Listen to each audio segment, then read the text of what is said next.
افغانیوں کو شکست دینے والا پنجابی مسلمان حکمران ادینہ ارائیں جو 1710 شرکپور شریف شیخوپورہ میں پیدا ہوا۔ ادینہ ارائیں پنجابی نے افغانیوں کو 3 بار سے زیادہ مرتبہ شکست دی۔ پنجاب میں سرہند سے درہ خیبر تک اور پنجاب کی سرحد درہ خیبر سے پشاور، اٹک، لاہور، سرہند، ہماچل، جموں، ملتان تک بحال کر دی۔ سب سے پہلے 10 مارچ 1748 میں پنجاب میں سرہند کے قریب منوپور کے قریب لڑائی میں ادینہ ارائیں پنجابی نے مغل گورنر میر منو ارائیں کے ماتحت لڑائی لڑی۔ احمد شاہ ابدالی کی قیادت والے افغانی لشکروں کے خلاف اور افغانیوں کو شکست ہوئی۔ احمد شاہ کابلی کو ہزاروں کابلی فوجی مروانے کے بعد واپس کابل بھاگنا پڑا۔ یہ ان دوستوں کے لیے بھی علم ہے جن کو غلط فہمی ہے کہ ابدالی صرف مرہٹوں سے لڑنے آئے تھے، جبکہ ابدالی کے زیادہ تر حملے براہ راست مسلمانوں کے خلاف تھے۔ اس نے ایک بار نہیں بلکہ کئی بار حملے کیے پنجاب دیس اور مغل سلطنت پر۔ نادر شاہ کی قیادت میں بھی ابدالی مسلمانوں سے ہی لڑنا چاہتے تھے، بشمول غلزئی پشتونوں کے خلاف، جبکہ دوسری بار ادینہ ارائیں پنجابی نے مکمل اپنے وسائلوں اور مقامی پنجابی فوجیوں کی مدد سے 11 اپریل 1755 کو پنجاب میں سرہند کی طرف جنگ کر کے کتب خان روہیلا، بڑیچ افغانی اور جمال افغانی کو موت کی گھاٹ اتارا اور ان کے لشکروں کو عبرتناک شکست دی۔ اس کے بعد ایک خود مختار پنجابی مملکت کی بحالی و واپسی کا آغاز کرنا شروع کر دیا۔ ادینہ نے سرہند سے لاہور، اٹک، ملتان، پشاور، جموں، ہماچل وغیرہ تک کئی فتح کیے گئے علاقے بعد میں کابل کے افغانی لشکر پھر سے چھینتے رہے، جن کو بعد میں پھر واپس لیا۔ اور ادینہ نے، جس پر آگے بات ہوگی، چونکہ ہمارے کچھ پنجابی دوستوں کو افغانی لشکروں کا صفایا کرنے والے رنجیت کا نام سن کر اس کے ذاتی مذہب کی وجہ سے برا لگنا شروع ہو جاتا ہے، اس لیے چلے افغانیوں کے خلاف پنجاب میں لڑنے اور شکست دینے والے شرکپور شریف ضلع شیخوپورہ کے مسلمان پنجابی جنگجو حاکم ادینہ ارائیں پنجابی کی بات کر لیتے ہیں، جس نے مشکل ترین حالات کو اپنے اور پنجاب کے حق میں انتہائی چالاکی سے استعمال کر کے افغانیوں کی مٹی پلید کر دی اور خود مختار پنجابی مملکت کی بحالی و واپسی کی جدوجہد کی۔ مقامی پنجابیوں کے لشکر جمع کر کے ادینہ ارائیں پنجابی نے افغانیوں کو شکست دی اور پھر سے خود مختار آزاد ملک پنجاب بحال کرنے کی کوشش کی، جو دہلی کی سلطنت اور افغانیوں کے تسلط سے مکمل آزاد ہو اور جس میں پنجاب کے مقامی لشکر ہوں۔ پھر 1757 میں ادینہ پنجابی نے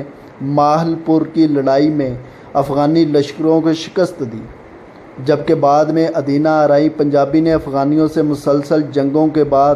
اپنی کمزور ہوتی فوجی قوت و وسائل اور سب سے بڑھ کر وقت محدود ہونے کی وجہ سے مارچ اور اپریل 1758 سے مرہٹوں کو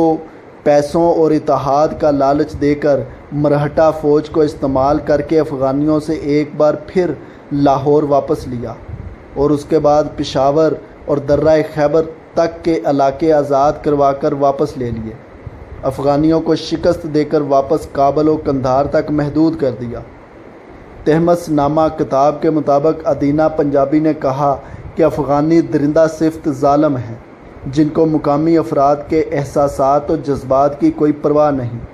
اس نے تنگ آ کر فیصلہ کیا کہ وہ کب تک محدود طاقت اور مختصر وقت کے ساتھ افغانی لشکروں سے مسلسل لڑتا رہے گا۔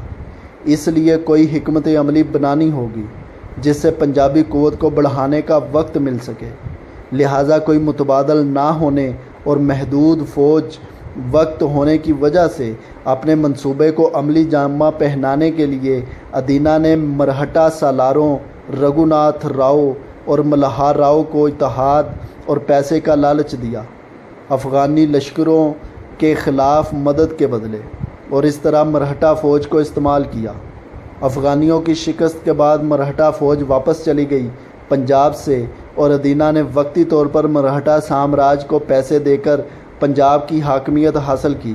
لیکن چونکہ ادینہ پنجابی کا مقصد پنجاب کو ہر بیرونی اثر سے آزاد کرانا تھا، اس لیے مرہٹوں کے جاتے ہی ادینہ نے اپنی مقامی پنجابی فوجی قوت مضبوط کرنے کے لیے پھر سے مقامی پنجابی فوجیوں کی بھرتی شروع کر دی، تاکہ مستقبل میں فوجی قوت مضبوط کر کے مرہٹوں کے اثر اور ان کو دینے والے پیسوں سے بھی جان چھڑا کر پنجاب دیس مکمل آزاد بنایا جا سکے۔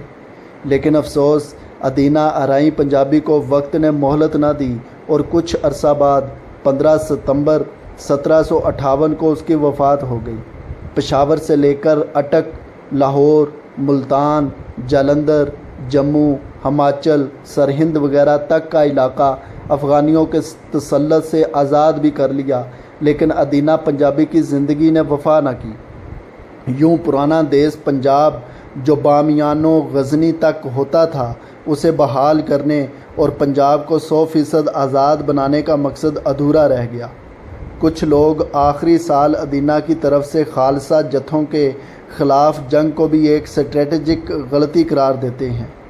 اڈی مہم کے دوران ادینہ کی وفات ہوئی، لیکن کچھ افراد کا موقف ہے کہ کچھ خالصہ جتھوں نے لوٹ مار اور قتل و غارت شروع کر رکھی تھی، جس پر ادینہ پنجابی نے ان کو یہ سب بند کرنے کا حکم دیا، لیکن بند نہ ہونے پر ادینہ نے بطور حاکم ایسے خالصہ جتھوں کے خلاف آپریشن شروع کیا۔ لیکن ادینہ کا سکھوں کے خلاف ہونے کا الزام اس لیے بھی غلط ہے کہ اس سے پہلے ماضی میں ادینہ کی کئی بار خالصہ جتھوں سے امن معاہدے اور فوجی اتحاد کر چکا تھا،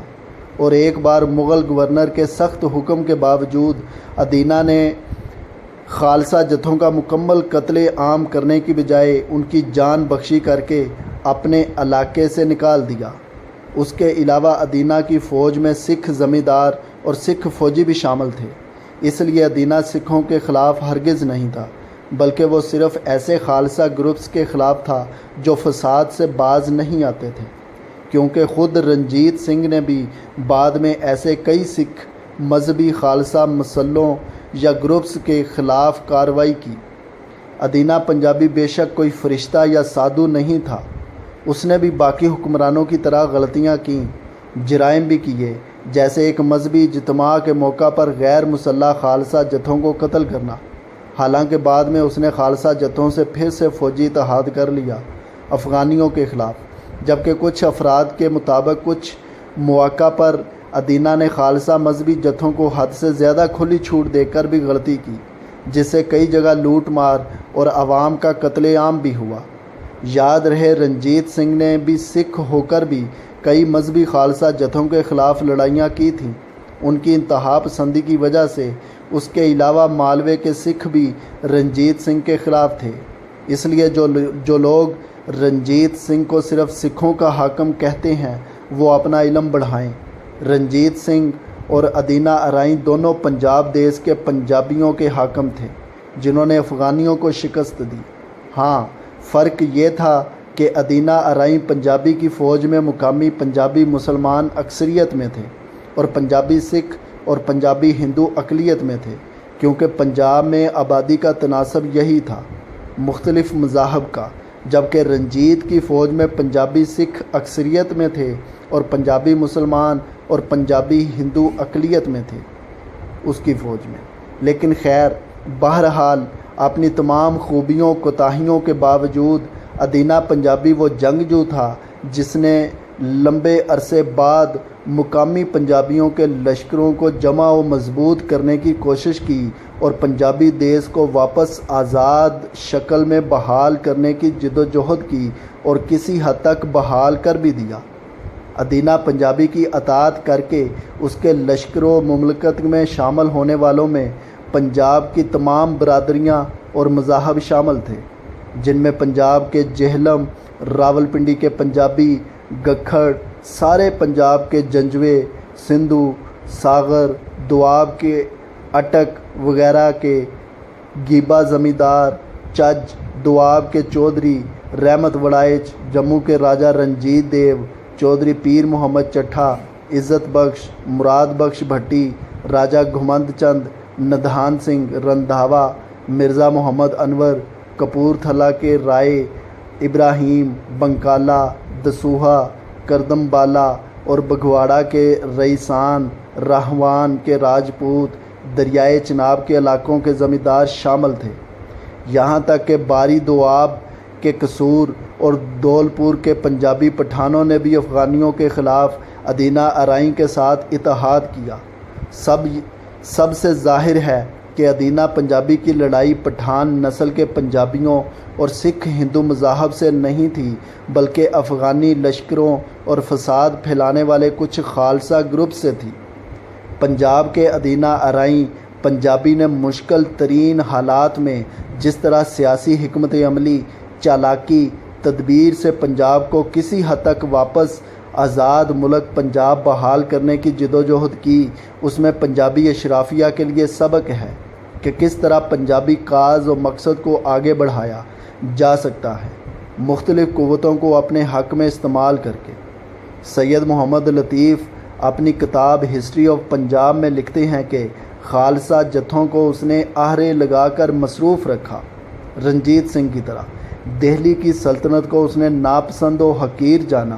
افغانیوں کو اس نے حیران کیے رکھا اور مرہٹوں کو اس نے کمال مہارت سے اپنے حق میں استعمال کیا، پنجاب کی آزادی حاصل کرنے کے لیے۔